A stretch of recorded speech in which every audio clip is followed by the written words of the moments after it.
Hello, my name is Victor Dobrenin, and it gives me great pleasure to introduce to you the speakers for this year's Grace Conference, Michael Lilborn Williams and Daniel Thomas Rouse. They're going to be talking about, wait for it, pseudo-graphical writings. What are pseudo-graphical writings, you say? Well, the New Testament, scholars have known for years that the authors of the New Testament are not always those that are generally ascribed to them. Like, for example, Paul, many of his letters were not authentically written by Paul.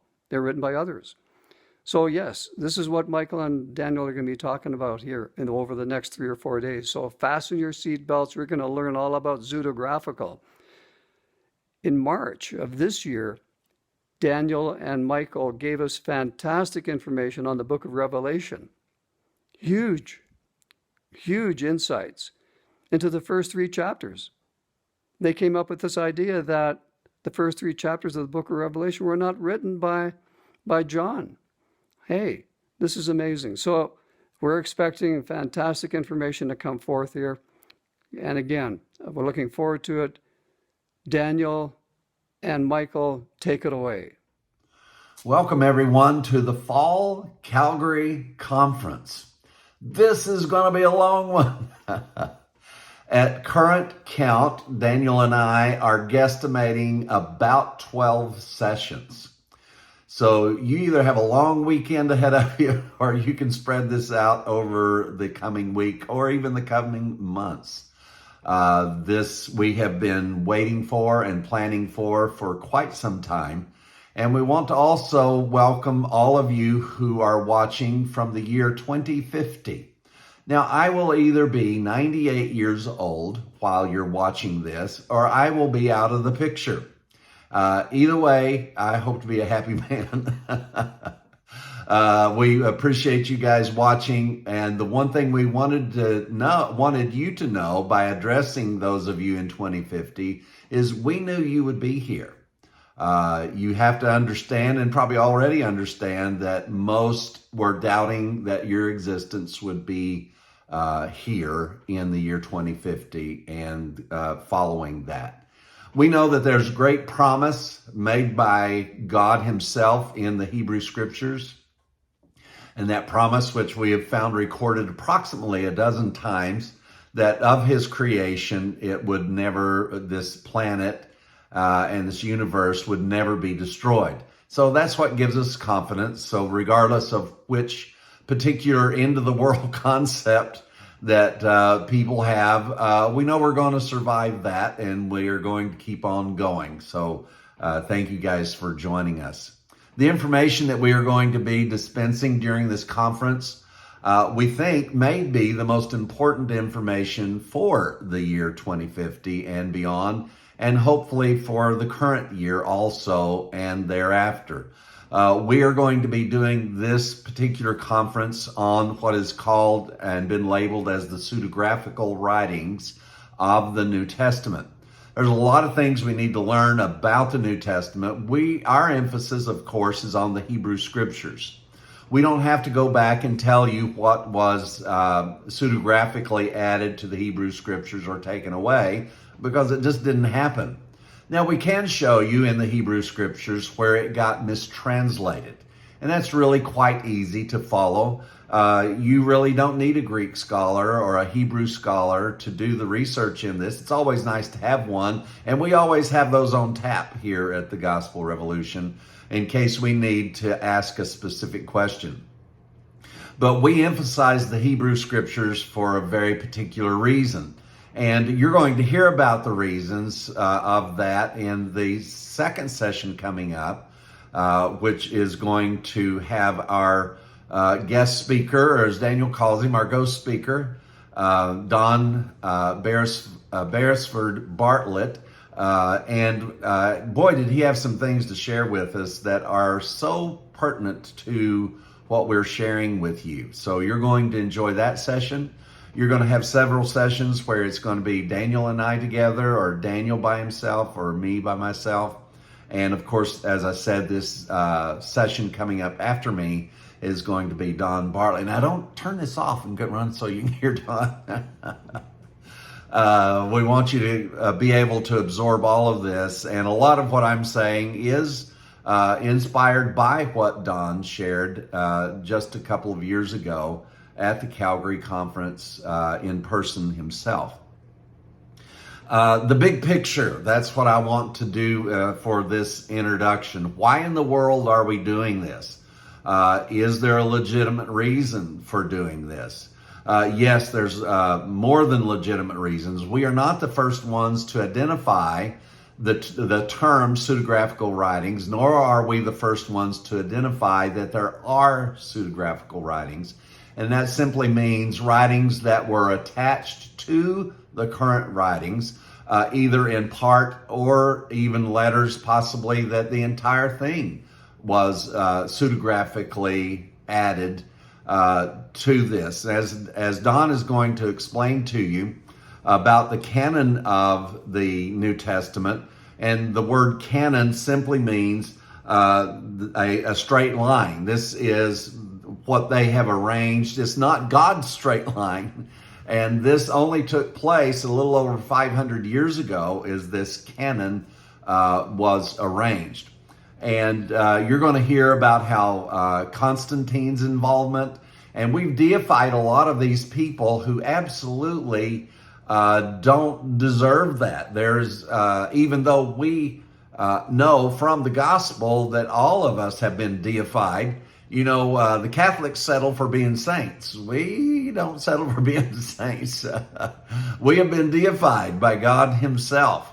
And if that sounds outrageous to you today or in 2050, we encourage you just to keep on listening, because we have a great deal of evidence as to why that is a true statement. As I said, the big picture of this is really quite remarkable. And the philosophers, what we call now the ancient philosophers, there were a lot of them. I would like to go into all of them and tell you what their basic philosophical premise was, because it's very interesting how that they were established from 5, 4, 3, and 200 years before the cross. And Paul even made reference to some of these people who were philosophers.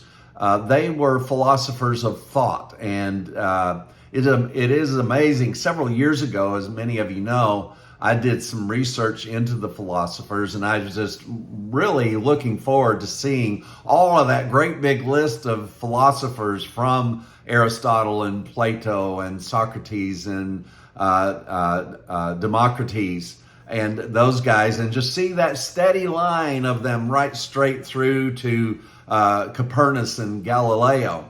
And what I found was there is no straight line. There's a complete absence of philosophers from before the cross, where the last of these guys showed up, until after the cross. And even in world history, we're not just talking about church or Bible history. We're talking about world history. These people who had so much to add to humanity with these philosophical views, that they're not scriptural views, but they are very philosophical views that would have caused humanity to be in a much better condition and a much better place socially and in almost every realm if we would have just taken some of their advice.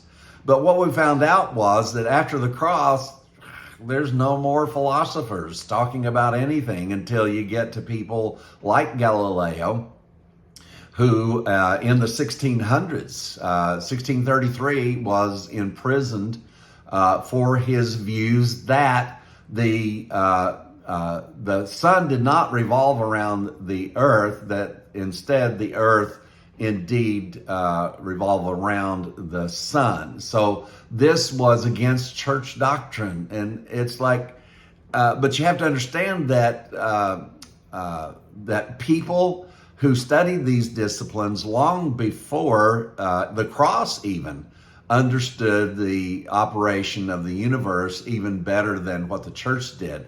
the doctrines that were developed out of fear and for authority to be maintained really has been quite remarkable. And that's what we want to show you, is just how remarkable that all of this that was developed and has controlled the entire planet from this point in history. If we do look back at the philosophers, it is very interesting.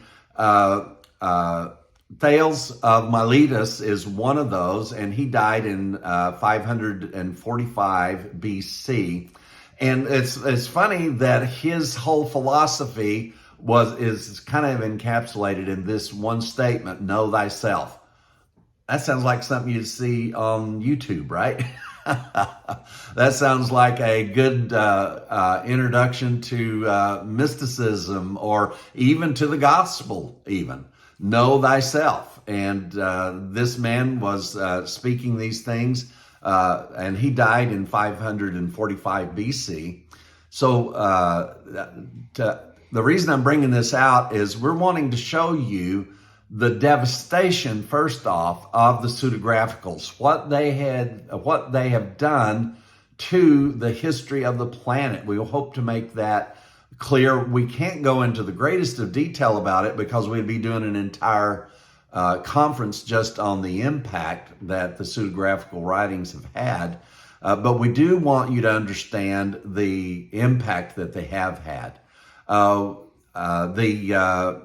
Aristotle is also one of the philosophers that had a lot of really powerful things to say. You could study Aristotle today and get a lot of really wonderful understanding out of him. He died in 322 BC, and his entire philosophy was wrapped up in basically in the ultimate nature of reality. And just, what is reality? We had Einstein trying to figure these things out, 1500s, 16, 17, 2000 years later, really, that Einstein was trying to deal with this issue of reality. Plato, I find particularly interesting, and he lived until 347 BC. And this is very interesting. The thing that demonstrated his interest and his philosophy was this conjecture, and that was that conflicting interest of different parts of society can be harmonized. Oh, Plato, please come speak to us now. So isn't that amazing that these people were thinking through these issues about how, and with Plato's philosophy, his whole thing was to try to figure out the paths by which humanity can live with their differences and then harmonize those differences in a social setting. And again, doesn't that sound like something we'd find on YouTube now, and things that people would be talking about today? It's incredible to know that people were trying to think through these things. And today we think that these are brand new subjects that we have come up with. The problem is that these subjects were completely squashed after the death, burial, and resurrection of Jesus. And we want to show you just the historical range of how incredible it is, as I've shared with you before, just how incredible and how devastating it is to world history that Paul lost the debate. And Peter, James, and the elder John won this debate in the Catholic community, number one. And we have to realize that Catholicism was the only expression of Christianity for the first 1,500 years after the cross. There were some jugglings of whose doctrine was going to make it out alive on the other side of the cross, and these battles took place in public and in private in so many different ways. and as to which one of these doctrines were going to form what became the Catholic Church. And you'll see that Don can take us into great detail about that, and does a really good job on, especially speaking to a subject that we're talking about this very day, after this 2 or 3 years since Don spoke about this.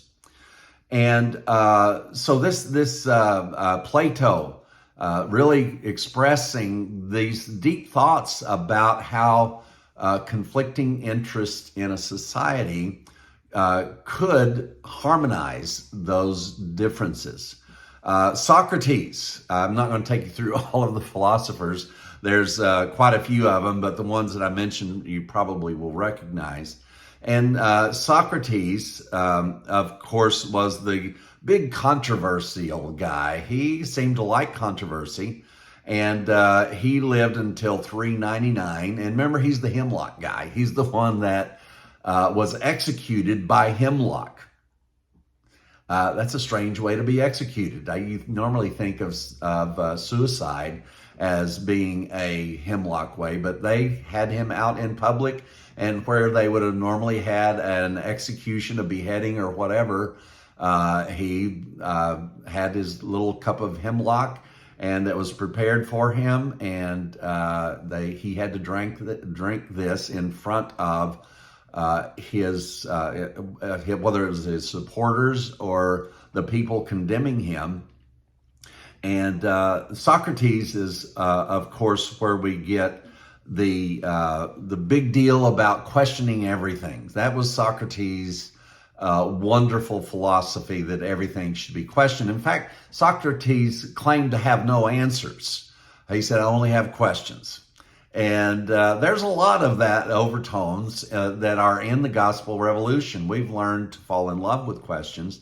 So as you look down through these, you'll see that many of these philosophers, that there's a great possibility that since they were before the cross, this is just something to consider, that these philosophers, we know from the Hebrew scriptures that God was predestining everything. Who would be born, when they would be born, what they would do. Now, these folks are not listed in the Hebrew scriptures, but I can't help but think that maybe these gentlemen were given this inspiration during this time of predestination, and that they were given this as precursors, if you will, to the mindset that would be developed after the cross, because none of these fit in the pre-cross way of thinking. They just do not fit there. Socrates, they call it the Socratic method, is when you engage in a debate with somebody and all you do is ask them questions. And when they ask you something, you say, I don't know, but what about this? It's one of the most irritating things in the world. To get somebody who is very Socratic in their debate form. One of Socrates' number one subjects, though, was moral philosophy. So what Socrates did is take morality and put it in a realm of logic. And so let's just ask the questions about this. So who does this hurt? And should this be something against the law, or shouldn't it be? So this was the first time that we have that's recorded where people weren't going by what God's law or anybody else's law had to say about morality, but was more being questioned as to what is moral based on what is logical.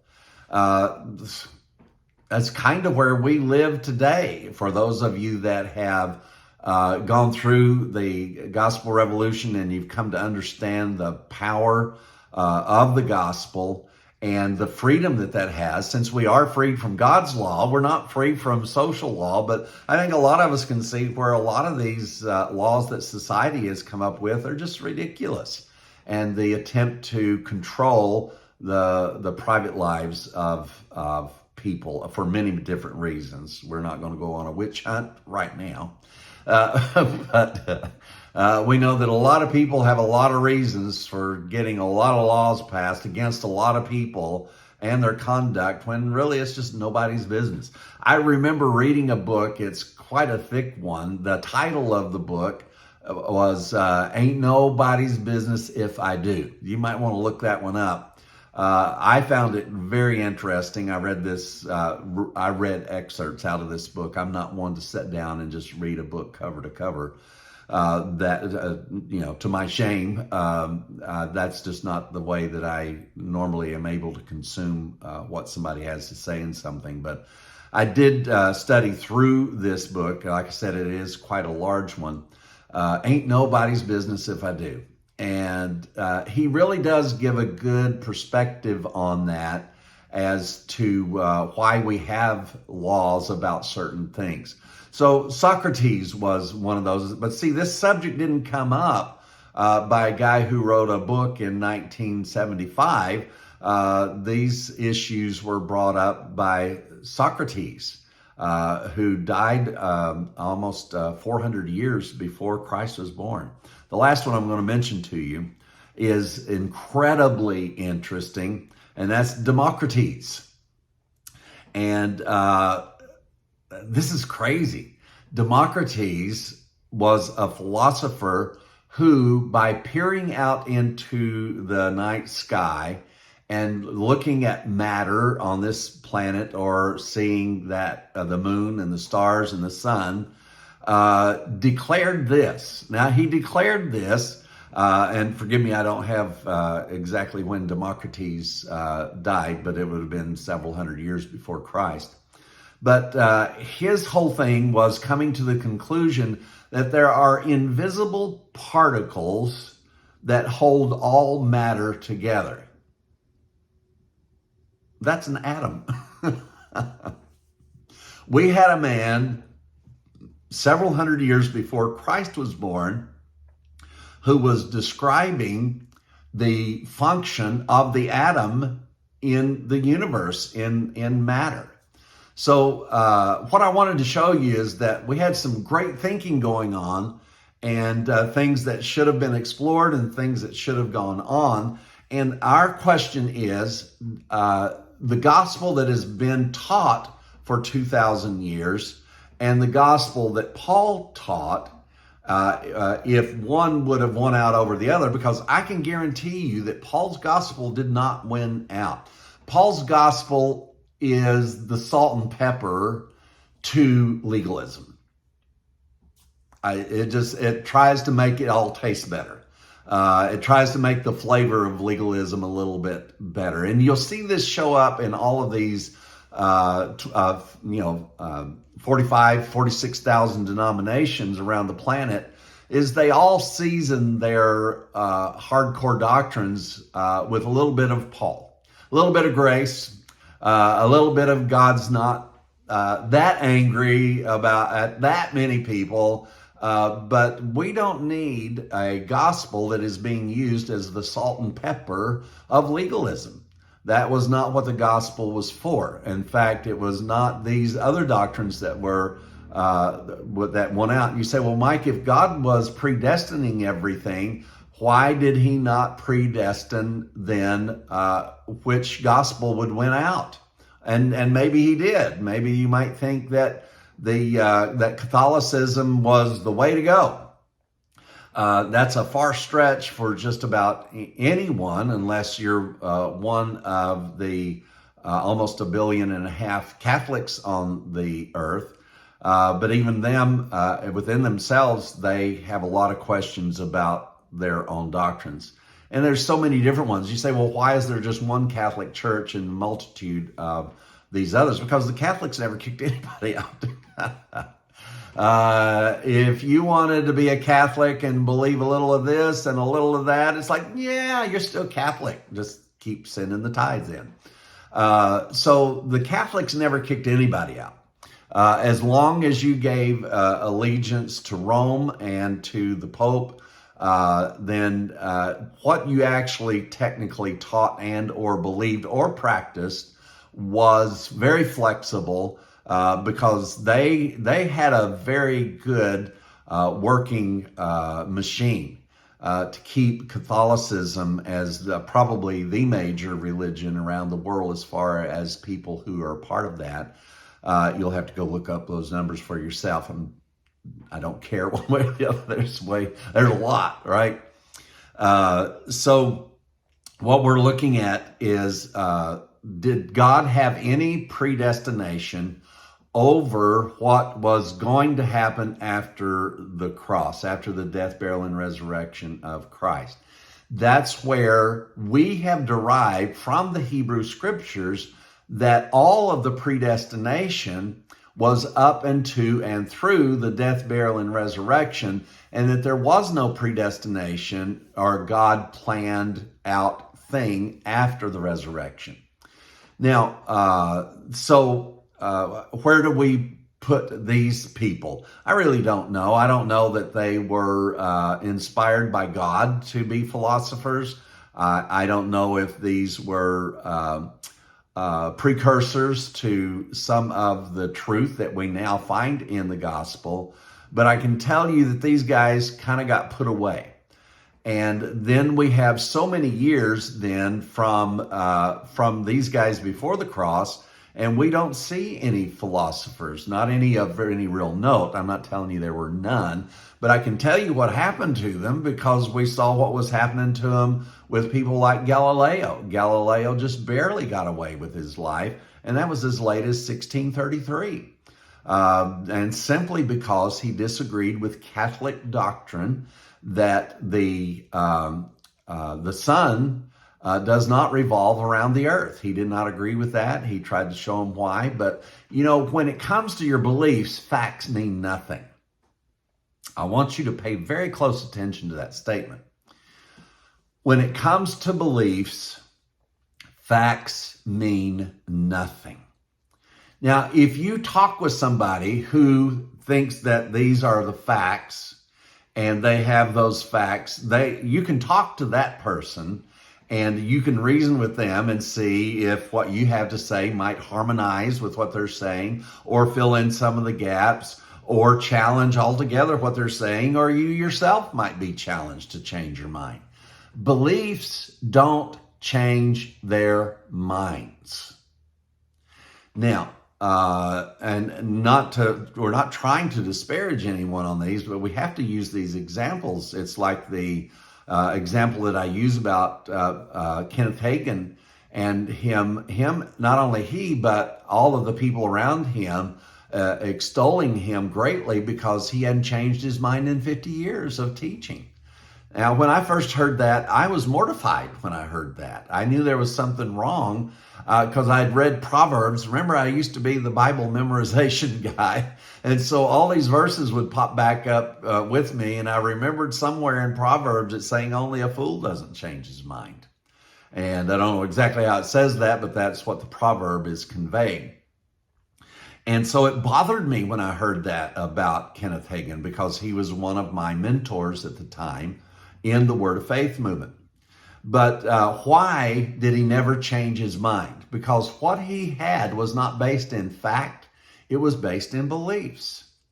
Now, I've stood in that very same place, and I remember being offended by anyone who contradicted my beliefs. I find myself unoffended anymore at people who contradict what I teach because I'm coming from a place of not beliefs. You say, well, how do you know they're not beliefs? They're not beliefs for one reason. I am willing to change my mind. The only reason that my presentation of the gospel is not a belief system is because I am willing to change my mind. More than willing. I'm eager to change my mind. Goodness, just right up until this conference, I was on here changing my mind. I mean, that's what I do all the time. And there's some things I've changed my mind about that I don't even know yet. I've not even been able to have the time to study into it to see what it does mean. I just know that what I was saying about those subjects, and those of you that keep up with the little bonus room teachings on Tuesday and also the podcast, you know that the ones that I'm talking about. Now, I know that I no longer believe or think that it never was a belief. You say, well, how can you prove it wasn't a belief? Because I changed my mind. I know that that sounds overly simplistic, but that really is just how simple it is.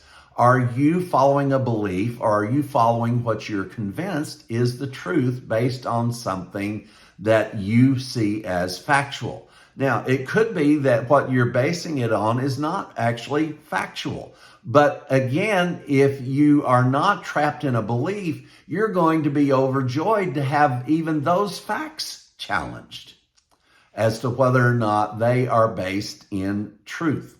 Now, I realize I'm having to give you a really big, broad tent here to start out this conference, but believe me, after you get into it, I think you'll be very grateful for this. So what we have then is this predestination that operated before the cross. You see, you can't have predestination and freedom reign in the very same room, in the same atmosphere, in the same climate, in the same anything.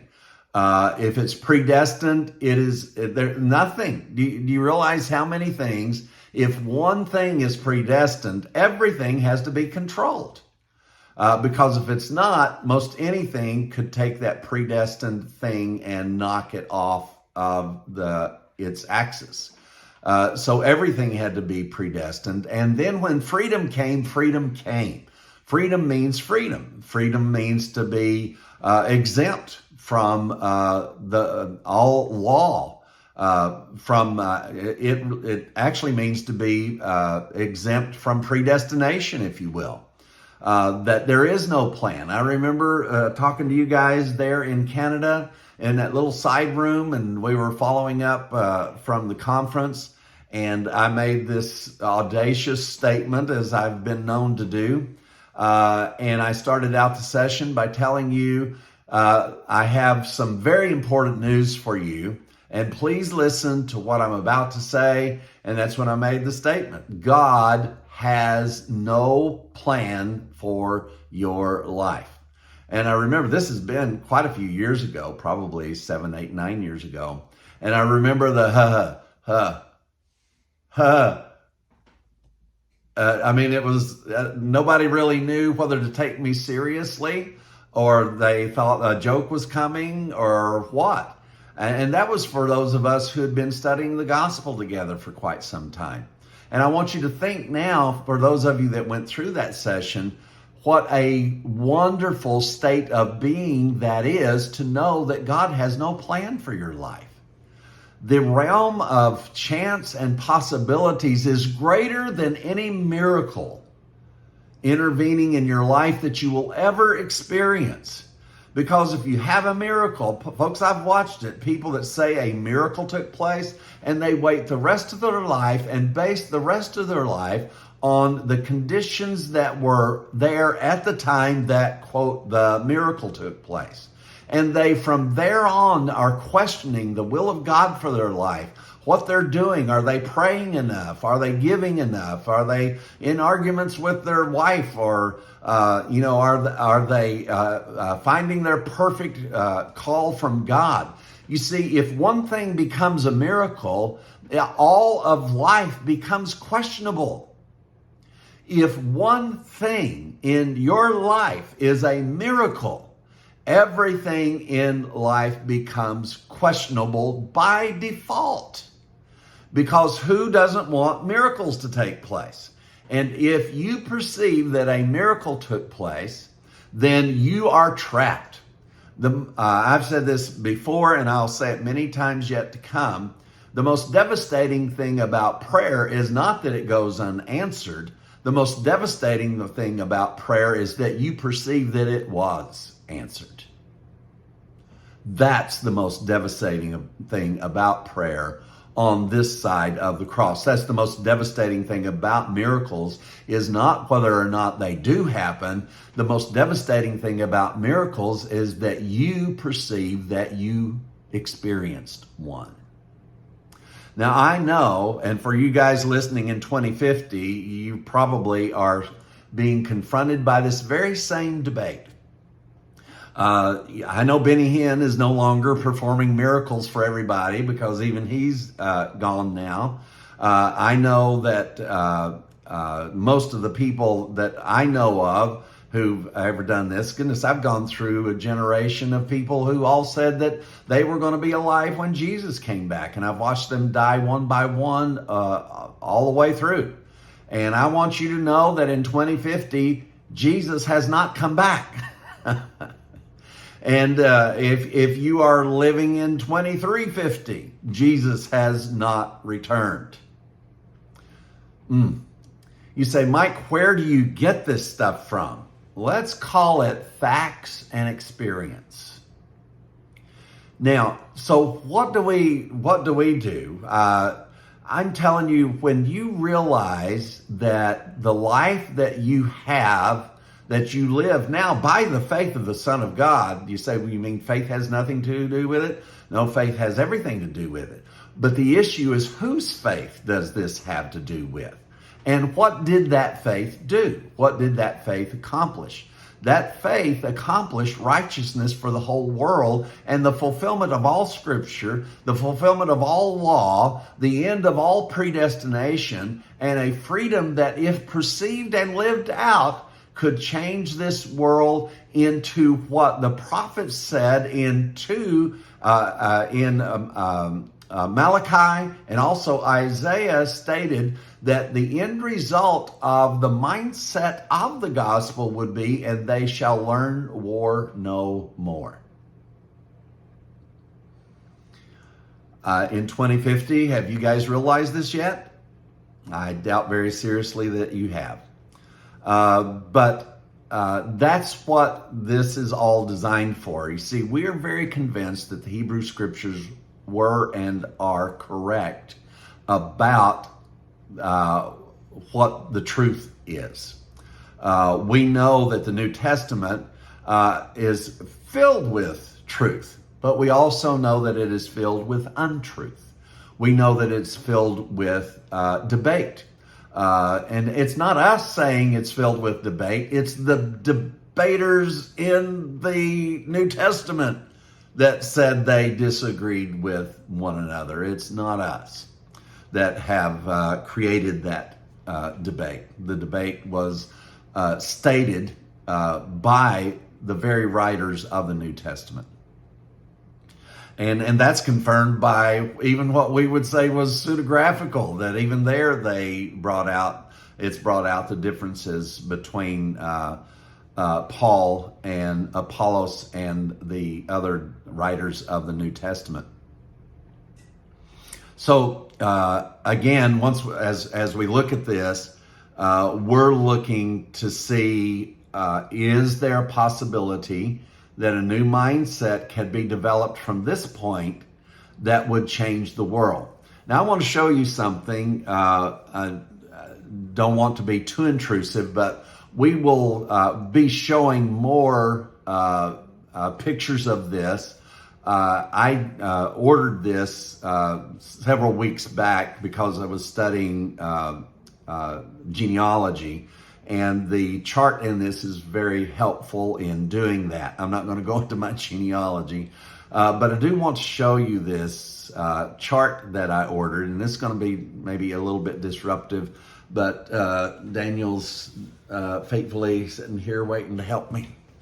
And I'm going to scoot back just a little bit and show you. Number one, I want you to see how big this is. All right? Look at that. Now, the title at the top says European Royal Family Tree, and that's just of the West. But I want you to see that here at the top is Charlemagne. And then as you go on down, you'd see Robert the Bruce. You'd go all the way down and you're going to see King James. You're going to go all the way down and you're going to see Elizabeth and all of those guys too. But I want you to take a look at this as I peek around it. Look at that. Now, the reason I wanted you to see that, and we're going to show you a little bit more about that in the conference a little later on. The reason I wanted you to see that is I wanted you to see what happened in world history because of the pseudo-graphical writings of the New Testament. Now, that only goes back to Charlemagne. We could take you all the way back 800 more years before that. But this is where that it is given credit that modern civilization began with Charlemagne. And who was Charlemagne? He was a French guy whose father was a king, and he came up into the invasion of the what is the now known as England. I was reading somewhere, and they started out calling it England land. And so there's a lot of things that change, and that was one of them that changed. But you've got to realize that Charlemagne and the people that he fought, you see, we have it in this, I had it in my mind. Let me go to me. Because of the way history was presented to me, I had it in my mind that, mongrels were ruling the day. Godless mongrels were ruling the day. And then in comes Charlemagne, and he introduces Christianity, and everything is happy ever after from there. And modern civilization is born. But that definition is grossly misleading. I started to say exaggerated, but it's just a lie. Charlemagne fought people in the name of Christ who were fighting Charlemagne in the name of Christ. Every one of those little spaces that you see, at least 3/4 of the way down until we did become a bit more civilized, all the way through Henry, all the way through James, King James I, slaughtered people. He killed all of his Catholic opponents. The Queen Elizabeth, who he became king after Elizabeth died, who was the daughter of Henry VIII and Anne Boleyn, that she was the Protestant who killed all of the Catholics. And Elizabeth's sister was also one of King Henry VIII's daughters from Catherine, his first Catholic wife from Spain. And when she became queen, she killed all the Protestants. Her name was known as Bloody Mary. I think you could put bloody before every one of them's name. I mean, you can't blame Bloody Mary on Elizabeth and not say that it, or Bloody Mary and not acknowledge Bloody Elizabeth, Bloody James, and Bloody Charlemagne, all the way back through all of these. And now what this does is this expands, as you could see briefly. And if you want to see this chart, actually all you have to do is go Google European Royal Family Tree West. And that you'll be able to pull that up and then expand it on your computer and be able to look at it yourself. It really is a remarkable piece of history. But it's the definition of what that represents that we are wanting to tell you this. All of this warring settlement of what we know as Western civilization should never have taken place. There would not have been, I know there's this, people have hairs got it standing up on the back of their neck, but maybe the only reason I don't have it standing on the back of my neck is because I shave it off.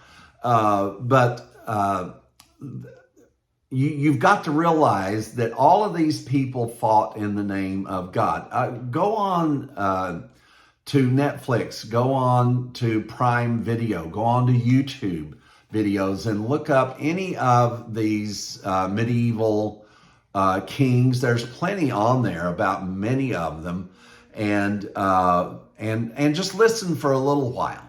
You don't have to listen to the whole thing. Just listen for a little while, and you'll hear them invoke the name of Christ and the name of God and the name of right and the name of righteousness, and it's self-righteousness, and how that they invoke that as to being justified in the slaughter of anybody who is challenging their authority. Yes, you heard the word. It's called authority. Now, as we go through this, there's going to be some very important points that you're going to be able to see. And that is in the canonization of the New Testament and the pseudo-graphia. One thing we're going to see is, and we're just going to tell you this right straight up, the one thing you're going to see is the structure of authority in the family, church, slaves and masters and governments. And Daniel's going to go into great detail in this in his session a little bit later on. And behavior modification, and that's not what the New Testament, let me correct myself, that's not what the gospel teaches. The gospel teaches transformation through the grace of God.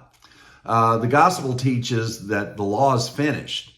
Anything that teaches that the law still needs to be obeyed to satisfy or please God, it just has nothing to do with the gospel whatsoever. So as we look into these, and we're going to go into these subjects a great deal more as we go on and show you the importance as to where these are listed. And we're going to compare those not just to Paul's teachings, but we're going to compare them to Peter, James, and John's teachings. We're going to show you the places where that we can justifiably say to you that this is where a pseudo-graphical writing starts. And this is where it is clearly what Paul was teaching.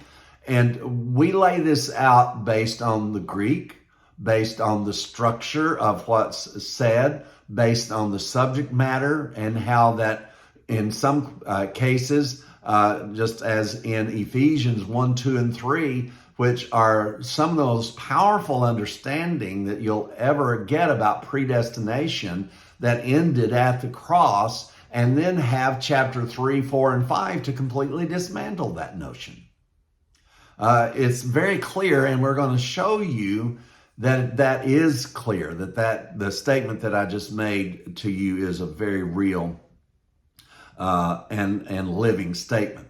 So what we are doing is taking on, if you take the responsibility onto yourself with us to acknowledge what I just told you as truth, that Charlemagne, all of this list of this bloody thing that took place on the issue of authority. And you've got to realize that even, I don't want to just deliberately ruffle people's feathers. Where we are.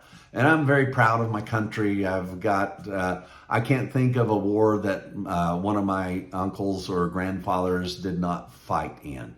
So please don't think that I have any type of anti-American anything in me. I am an American, and I am very grateful for that.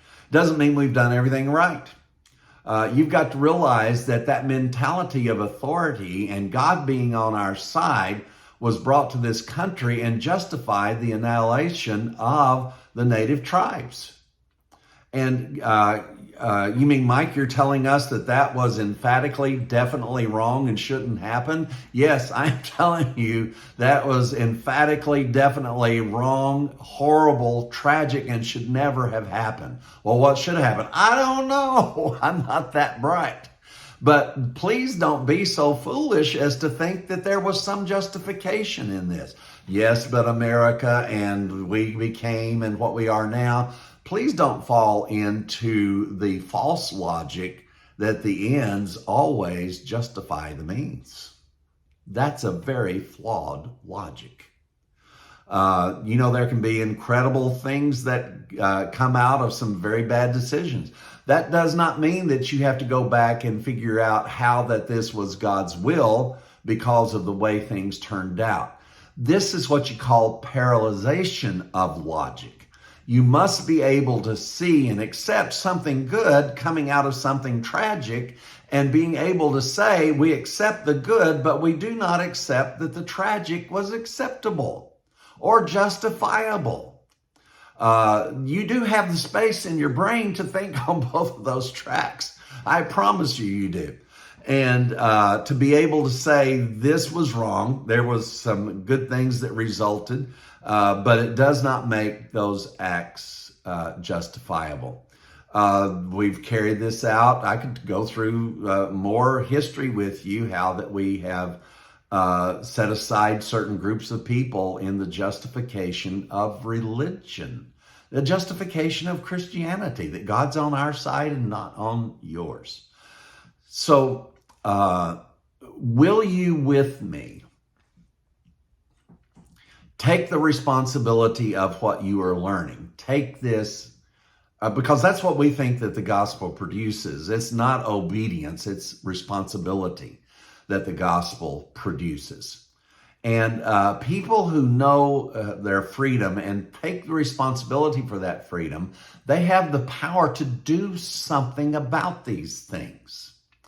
And so what we're asking here as we go into this conference is that you are able to not only take upon you the responsibility of knowing that the entirety, let's just keep it to European history from Charlemagne down. That way we can at least focus, because it gets too big, folks. Even this is probably too big.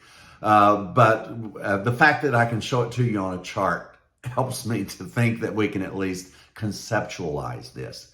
Now, can we tell you what could have happened or shouldn't have happened? How in the world could I ever possibly do that? You say, but the ends. But please, once again, please do not go to the faulty logic that the ends justify the means. That is rarely, ever true. Because very good things can come out of very tragic things. And there again is where we get caught with spiritual thinking and the attempts to what we think is spiritual thinking, in that we now justify horrendous, terrible acts that we would condemn ourselves now. And some of the wonderful things that have come out of those tragedies, we would condemn them now. Why can't we be rational and condemn them from where they were, instead of going back and saying, see, here's where God intervened and the Lord did this? And God didn't do any of it. After the cross, God didn't do any of it. None of it.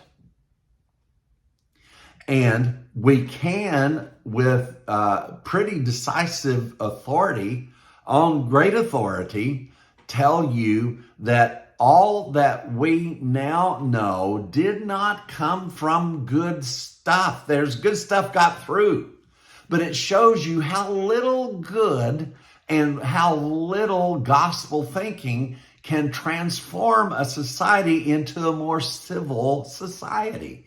What we're living on now is breadcrumbs of truth. Breadcrumbs of truth. We've never had a full meal of the gospel influence our way of thinking ever. I don't think it's ever happened. Even our founding fathers did not have a full meal of gospel on their side. You can tell from the things that they made statements about, that many of their thoughts had nothing to do with the gospel. But the gospel type thoughts are the ones that got through, the thoughts of freedom. Any thought of freedom is a thought about the gospel. Any thought of freedom is a thought about the gospel that's derived from the gospel, because there was no such thing as freedom until Jesus rose from the dead. And out of that reality comes the concept of freedom, individually, personally, nationally, whatever it is. The one thing that is not justified, now let me take that back. I didn't mean to say that it wasn't justified. Many places war is justified. But you see, it's only justified because we're in a mentality of war. You say, well, let's just stop it right now. Well, you can stop it right now on one side, but because of the mentality that we're in, you're going to let somebody else come in and take over your country if we stop now. We've got serious situations with other entities around the world. And again, please don't let the ends justify the means by which we got here. Because a lot of these means are not what actually brought us here, but those thin lines of light of freedom where somebody got inspired, and that took us so far away from all of this stuff that I showed you on this chart. The hacking and the bludgeoning and the destruction of women and men and children and horses and cats and dogs and animals and land and everything else.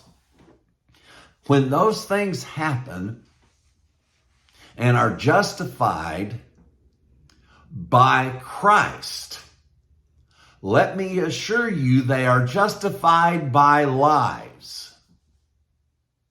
Because you can't use Christ to justify anything that has to do with conflict. Conflict resolution is one of the most powerful things one of the most powerful and the most needed things that we will come out of the understanding of the cross with is conflict resolution. Many of you ask, well, Mike, why do you fight so hard to maintain that God was angry and jealous and manipulative and controlling and just a terrible human being if he would have been a human being? He'd be worse than anybody that we ever knew. Why do you fight for that? Number one, we're not fighting for that. We simply are acknowledging the truth of the Hebrew Scriptures. Now, it sounds nice to kind of mollify all of that, if I'm using the right term, to smooth that all out and make it look like that God was never angry, because our conscience does not want to handle an angry God. But you see, by taking that out, what we are removing from our functional brain of logic is the greatest conflict resolution that's ever happened on the face of planet Earth. And the reality and the logic and the reason of that conflict resolution that happened in God, in Christ. Just think of it.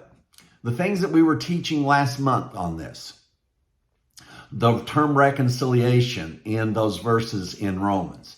That God was in Christ changing both himself and the cosmos into himself. That's Paul's teaching in Romans, and he states it several times in the book of Romans. And that term reconciliation is there, and it's only used in Romans that I can remember. We're not teaching on that right now, so I'm not sure I think that that's a correct statement. But as we look at that concept, that reality of the cross that tells us that God was in Christ changing himself and mankind, the whole cosmos, heaven and earth is included in this. The angelic is included in this. You say, well, what about the devil? Yeah, he's included too. He got destroyed. He got shoved out of the equation altogether. And here we are still battling the devil. And folks, I was, by many, I was called America's foremost authority on demonology. I was an authority on something that doesn't exist. Now, don't tell me I don't change my mind. I was an authority on something that didn't exist, and I didn't see that until later on. My whole existence on this earth depended on the casting out of demons. Goodness, is this 1420 or what? One would think with the mentality that we still have. And there is a world that evolves out of the work of the cross that glorifies all, that it glorifies the entire human race. But you see, if the gospel is true, we can't separate human race from God and God from human race now. That's what I call conflict resolution. Now, if the power of God is in the gospel, if the gospel is the power of God, I almost said it completely wrong. I almost said the power of God is in the gospel. The power of God is not in the gospel. The gospel is the power of God. And what is the gospel? It is simply information. It's news about what happened at the cross. And what the conclusion is by Paul, who wrote this, is that the gospel is the power of God to the saving of the soul. That's our mind, our emotional realm, all of that, the soulish realm, and it'll help your brain. I mean, the gospel is brain food. And this is not spirit food. Your spirit needs no food. Your soul needs spirit food. Your brain needs spirit food. And what is that spirit food? That is this incredible reconciliation that took place. And the power of that term, God himself changing himself and all of creation and into what would singularly become himself. To what ends, Mike Williams? To what ends? To this end. And they shall learn war no more. We want you to enjoy this conference. I'm enjoying it. And hang in there. We have a lot of information to cover. And this will all be things that we've not done before, as is with every conference. But hang in there, folks. We have some powerful things to enter into the equation. Let's stop and think about this. Let's not be so narrow-minded that we're trapped in our time and our home, our for no more type mentality. And the age and the time of the ends are justified, the means are justified by the ends. That day, we are calling an end to that. We are questioning the means, regardless of the outcome. Hello again. I just want to begin this offering by thanking all the people that have so generously supported us over the years, whether it's through Mike Williams Ministries or Grace Conferences. Your support, whether small or large, has been very much appreciated. In Canada, if you want to donate, please go to graceconferences.ca, a new website that we've created, and click under the donation tab. All the information is there for you. Makes it very easy. And if you're in the United States, go to Mike Williams Ministries and click under the donation tab there. And you can give through that ministry. So thank you very much. Hope you enjoy the conference. It's been fantastic so far. I look forward to great things ahead. Thanks again for your support.